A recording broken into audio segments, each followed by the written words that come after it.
খবর সংবাদে আমি পিয়ালি দাস আপনাদেরকে স্বাগত জানাচ্ছি।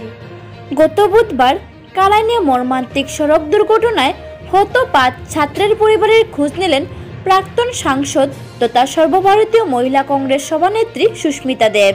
উল্লেখ্য, গত বুধবার বদরপুর নবীনচন্দ্র কলেজের ক্লাস সেরে একটি অল্টো গাড়ি করে বাড়ি ফেরার পথে কালান লক্ষ্মীপুরে মর্মান্তিক সড়ক দুর্ঘটনায় প্রাণ হারিয়েছিলেন কলেজের বিজ্ঞান শাখার 5 ছাত্র।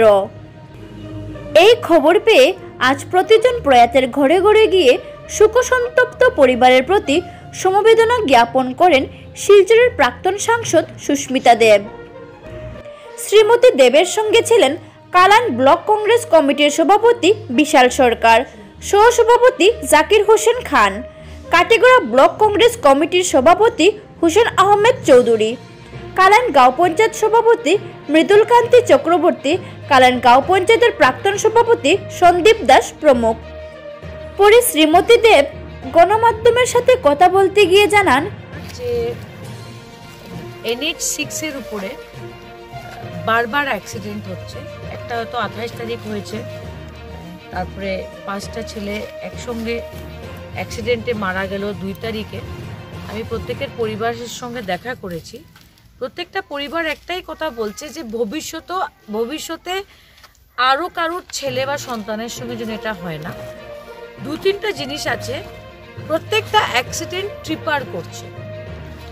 প্রশ্নটা হলো ট্রিপারের চালকরা, অনেকে বলছে বাচ্চা ছেলেরা চালায়, ওদের লাইসেন্স নাই। এটা ডিটি অফিসকে দেখা উচিত। এই দাবিটা নিয়ে আমরা নিশ্চয়ই ডিটি অফিসে যাব। এছাড়া দুঃখের ব্যাপার যে কাঠিগড়ার পুলিশ হলো সিন্ডিকেটেড ট্রিপারকে সুরক্ষা দেওয়ার জন্য আছে, কিন্তু যে ট্রিপারগুলা মানুষকে আজকে অ্যাক্সিডেন্টে মেরে ফেলছে তাদেরকে ওরা ধরতে পারছে না। এই যে 5টা ছেলে অ্যাক্সিডেন্টে মারা গেল, ড্রাইভারকে এখনো ধরা হয়নি। এর আগে 28 তারিখে যে অ্যাক্সিডেন্টটা হলো, গাড়ি সহ ট্রিপার নিয়ে ভেঙে গেছে এবং সেখানে পাবলিক বলছে যে সেই ট্রিপারে হয়তো লাইমস্টোন ছিল।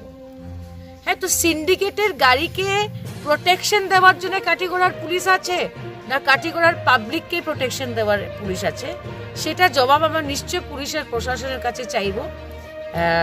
এবং ডিসি এই পরিবারদের জন্য কি করবেন আমি বলতে পারবো না। শুনেছি আজকে 3টার সময় মিটিং আছে, কিন্তু এটা খুব বড় ইস্যু। আমি মনে করি ল অ্যান্ড অর্ডার সিচুয়েশন কাছাড়ে খুবই দুরবস্থা। শিবালিক প্রাকে 30টা চুরি হয়েছে, আর শিলচর শহরে অবস্থা কাহিল। এটা নিয়ে আমরা পাবলিক ডিমান্ড নিয়ে পুলিশ আর প্রশাসনের কাছে যাব। আমি প্রত্যেকটা পরিবারের প্রতি দুঃখ প্রকাশ করছি এবং আমরা এই যুবক ছেলেদের ফিরিয়ে আনতে পারবো না, কিন্তু অ্যাজ অপোজিশন আমাদের এটা দায়বদ্ধতা রয়েছে যে ওরা যে ইস্যুগুলো তুলেছে সেটা নিয়ে পুলিশ আর প্রশাসনের কাছে যাব, সেটা আমরা পালন করব।